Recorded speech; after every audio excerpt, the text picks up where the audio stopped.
Hi kids, this is Robert, and we're playing again with transistors today, and I'm going to be putting in the input JFET pairs on the F6 amplifier. But first I gotta show you something cool. These I've ordered and I'm just waiting for the circuit to come out. Look at this monster. This is a genuine token 2SK180 vertical FET. These are the ones that Nelson Pass talks about that have the same characteristics curves basically as a triode. Anyway, the fellow sells them on eBay is, there he is, and he is apparently a DIYer, and it's the real deal. So let's see, what else have I done? I've gotten the LEDs mounted in the power boards here, and also this beastie came. This is the Antec AS4218 toroidal transformer. It's a 400 volt amp, and it has a shield in it. And then I also have this thing here, which is the Antec shield that they make for their transformers. The largest size they make is for the 400 volt amp.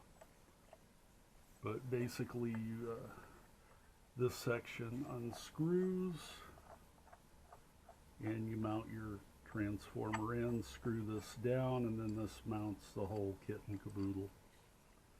So, enough show and tell. Let's play with JFETs. Basically, I've already bent these, and let's see if you can see this well. I've bent the center pin back so that it fits the footprint that's on the board. Hopefully the camera can focus on this.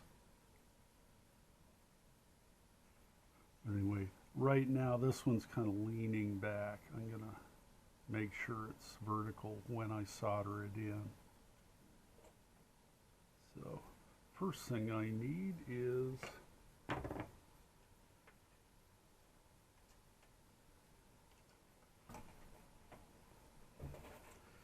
a good laying on thing. Excuse me. Whoa, that's ugly. Look at that. Not sure how that got there.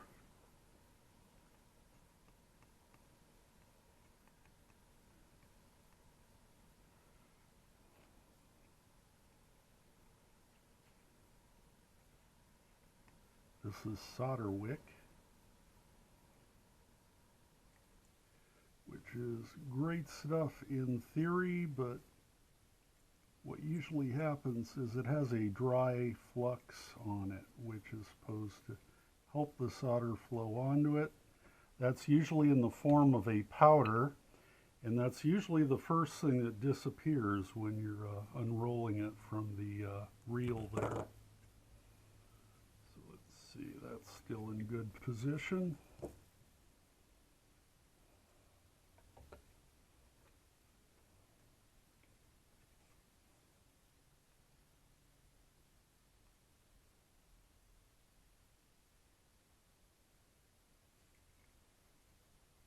Yep, it went backwards. So we'll just tilt it forward a bit. That's vertical. And that's in straight as far as I can see. So I'm going to go ahead and do my others.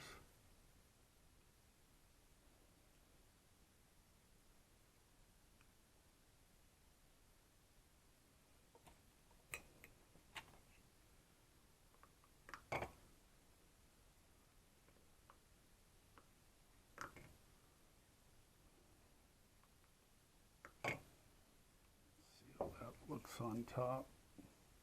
So it's vertical. That is a good plan. That could probably use a touch up. Did kind of rush that solder job. That looks good. Now all the pictures in the build guide show these guys tie wrap together so that they are basically the same temperature. So I'm going to put a little bit. Going to put a little bit of the heat sink compound on there, and it's always way too much.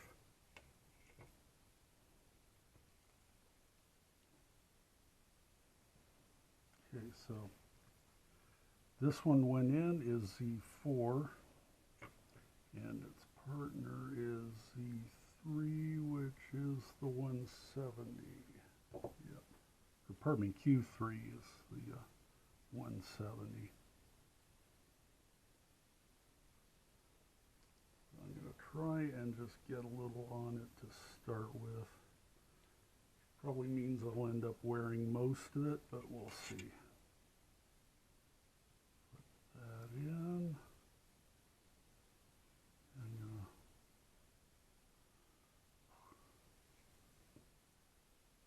Push it in, make sure they line up, and bend the leads over, and solder that guy in. You notice they are touching each other. It's important.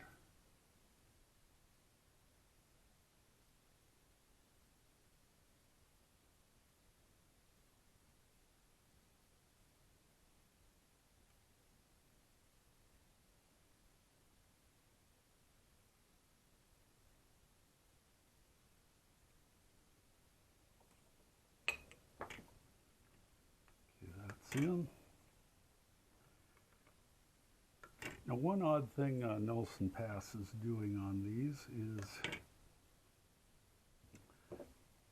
in the circuit there are no source resistors on the JFET, so they're running basically what's called IDSS, or flat out, in other words.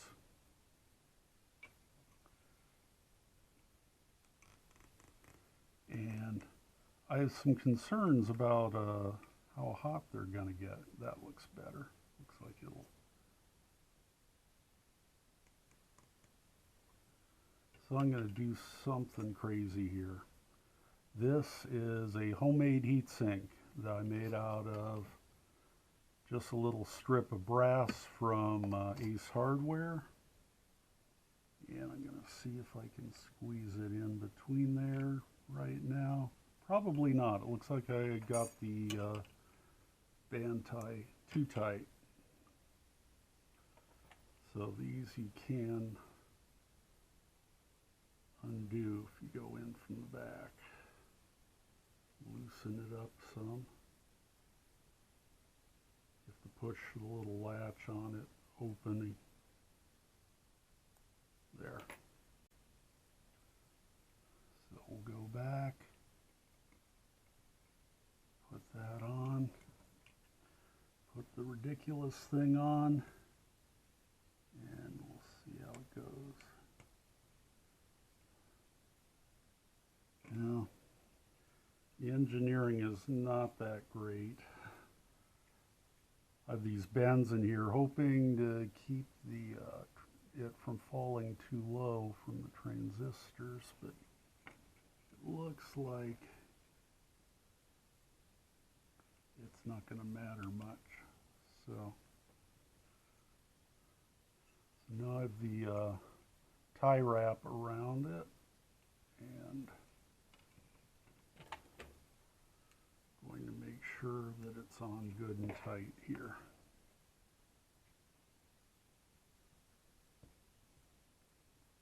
is as tight as I can get it. And hopefully, yeah, that's going to stay. My fear is that thing sliding out and falling into the works of the amplifier. But that should be okay. It seems fairly solid.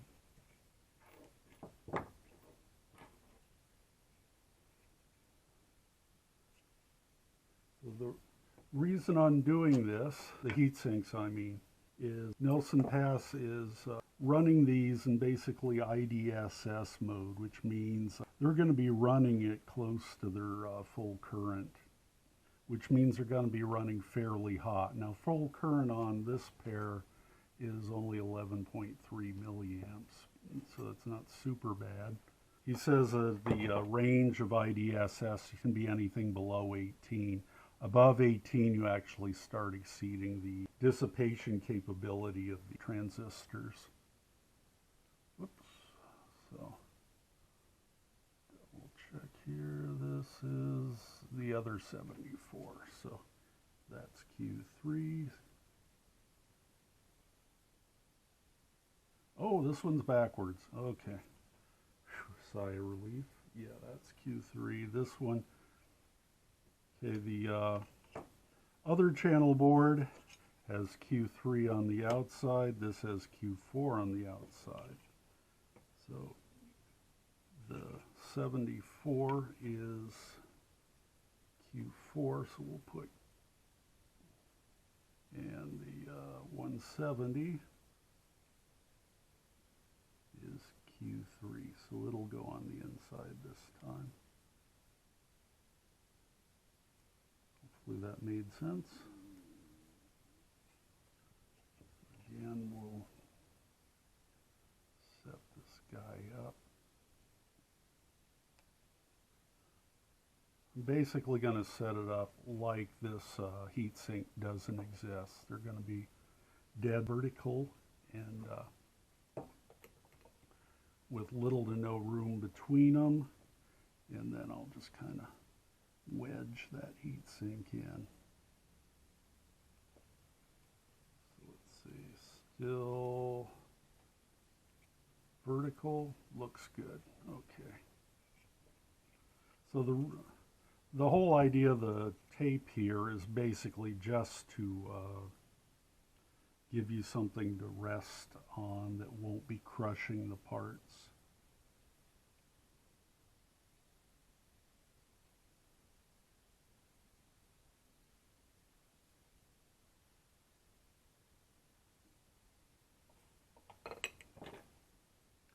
Anyway, I cut these little heat sinks out using these tin snips, which is a trip because obviously those are meant to cut much larger things.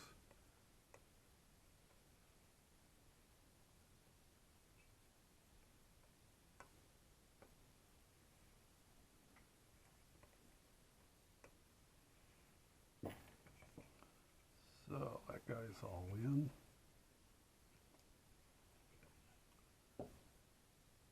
And we'll juice them up.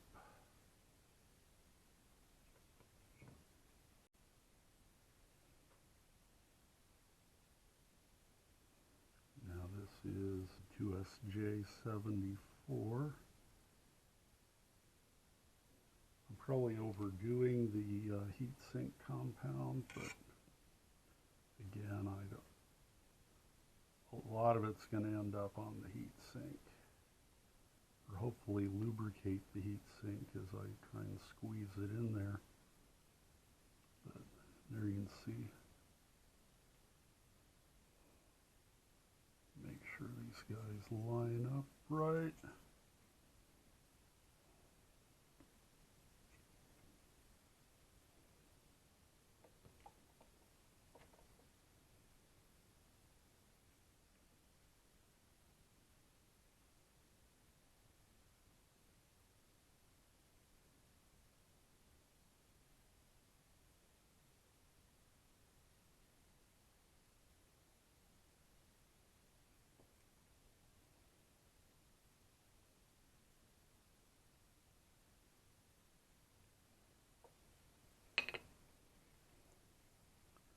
that's in.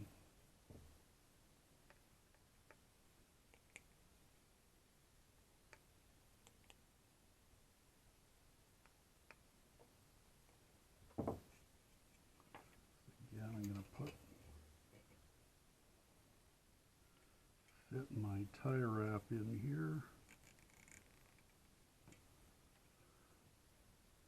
Then park the contraption on top here.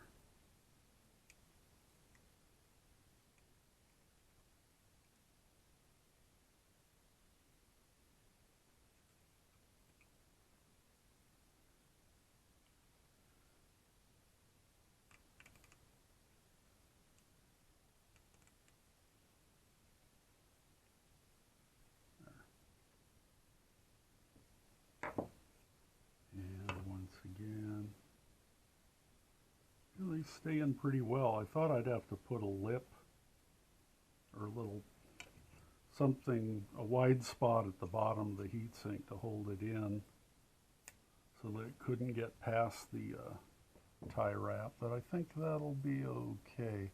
Looks like hell, but I think it'll do what I want, which is give the input JFETs a little bit of heat sinking. So if they are running at substantial current, which I don't think they will be, they'll be okay. So the next thing we can put in, I think, are the transformers, which will only go in one way. You notice the spacing on the leads is shorter, or closer together on one side than the other. So it looks like it'd just go in right like that.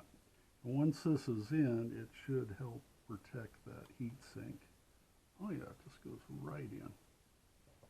Not bad at all.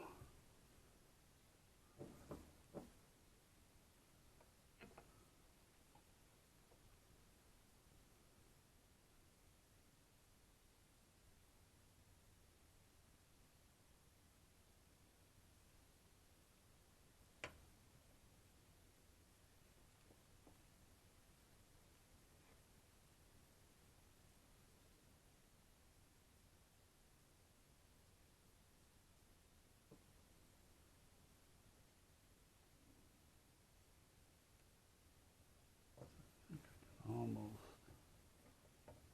There, now we'll rest.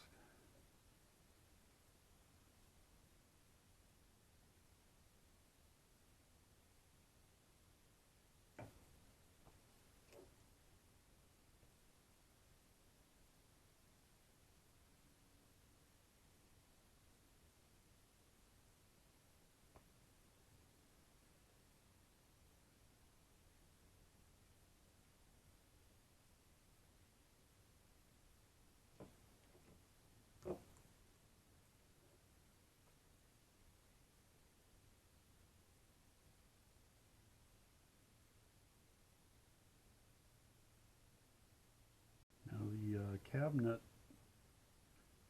for the F6 has been ordered. It's on its way from Italy. Oh, check it out. That looks cool. The shipping on the DIY cabinets is usually very fast, so I expected inside the week.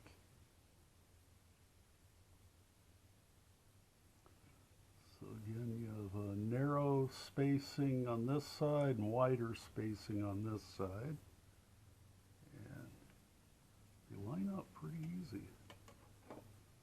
And we'll just see if I can rest it on that first so that I don't hurt the heat sink.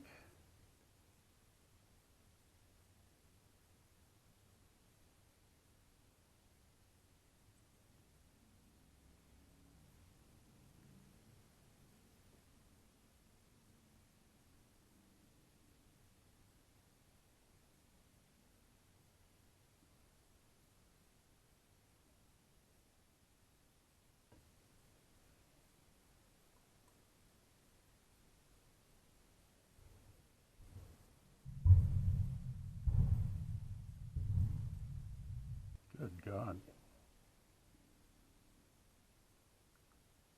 That was backfiring. I think he's running a little bit rich.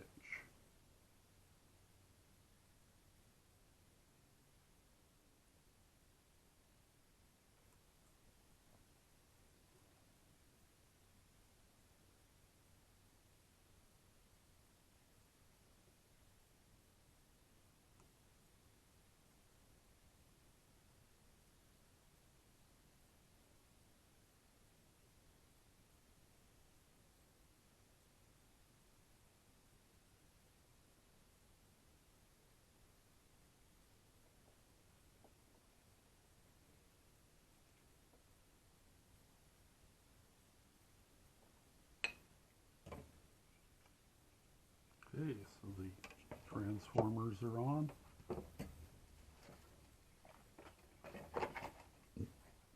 Excuse me. Just had dinner, settling in. So the next thing are the electrolytic caps. Go here and here. And there's some monstrous big Elna Silmix here.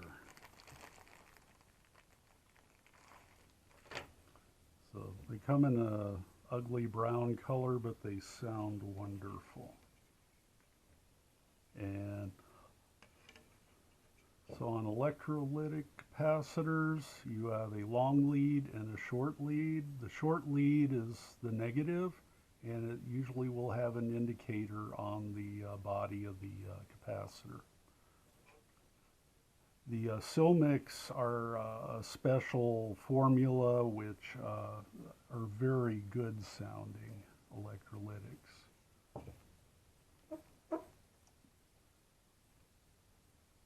You usually run an audio signal through them without getting degraded too much. These are a 50 volt, which are far more than this circuit requires, but I wanted to have a little bit of insurance or overkill. I'm glad they have the two different size lands. So, as you can see, these are easily the tallest thing on the circuit board.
Oh, they're copper leads. Good.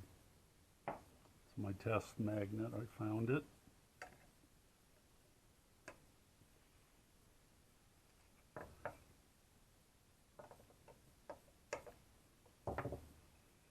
And it's essentially one complete circuit board there.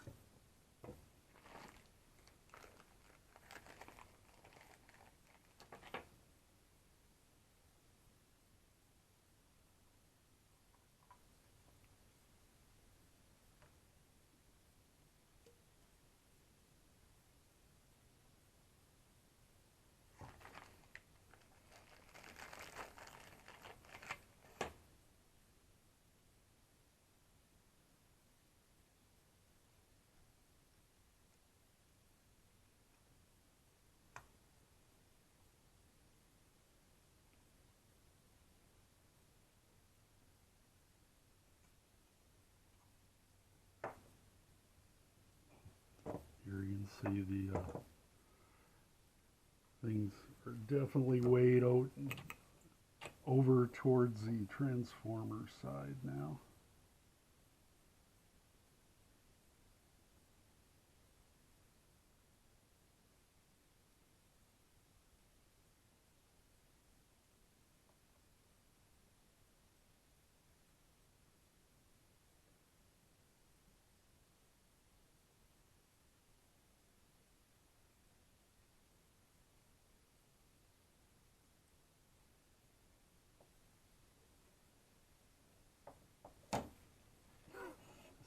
Falls.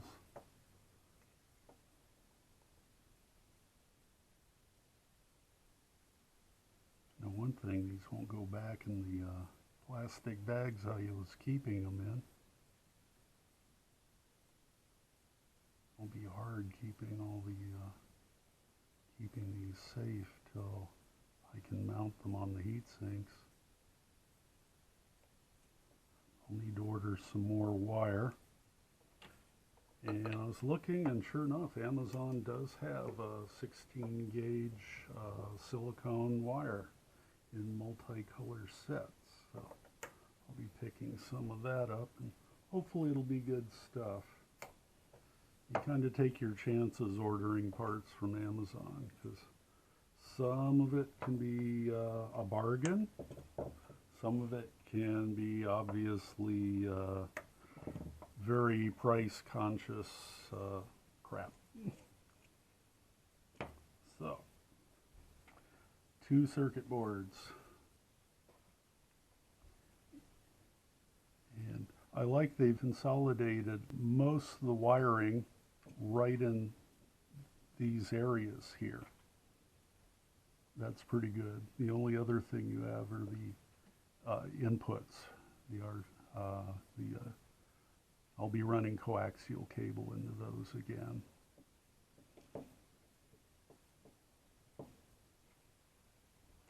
Now these guys, the blue LEDs, I mounted them on the board, and then I was thinking, hey, wait, these are going to be sticking out the front panel of the unit. So I'll have to lift them off the board and mount them on wires and then run them up to the front panel. I believe that the 4-unit Galaxy case has the holes for the LEDs mounted left and right, not up and down like they were on the U5 case. So I think I've shown you about all the goodies I have at the moment. I think that'll wrap it up. So again, I gotta thank all my new subscribers. I always am amazed that folks want to watch this boring crap, but or at least my boring crap. I'm sure I've seen other people make it interesting. Thanks for watching, and I appreciate you guys. We'll see you later.